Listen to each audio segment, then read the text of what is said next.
Assalamu alaikum dear students. Nan به موږ ډیسکس کوو چې inorganic chemistry څه ته وایي خپل lecture number 4 کې inorganic chemistry.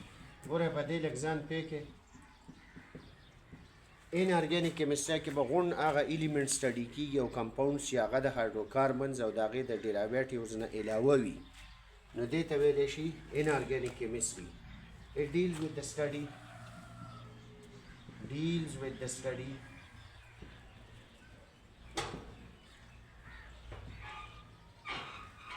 of all elements and compounds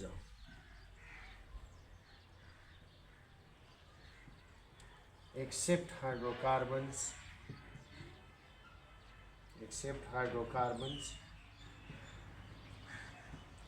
and their derivatives.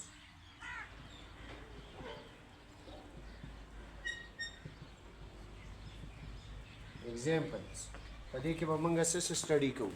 په دې کې به موږ سټډي کوو CO2 H2 SO4 HNO3 etc. بعضې سټوډنټان اکثر دا کوېسچن کوي چې یاره جي تا خو اوس وویل چې د کاربن او د هایدروجن نه علاوه د هایدروکاربن او د ډیرایویټیو نه علاوه غون ایلیمنټس او کمپاونډس چې موږ کوم سټډي کوو هغې ته inorganic chemistry وایي. خو بعضې سټوډنټان دا کوېسچن کوي چې په دې کې خو کاربن شته. ټیک ده، په کاربن مونوکساید کې کاربن شته خو په دې کې هایدروجن نشته. په کاربن ډای اکساید کې کاربن شته خو هایدروجن پکې نشته.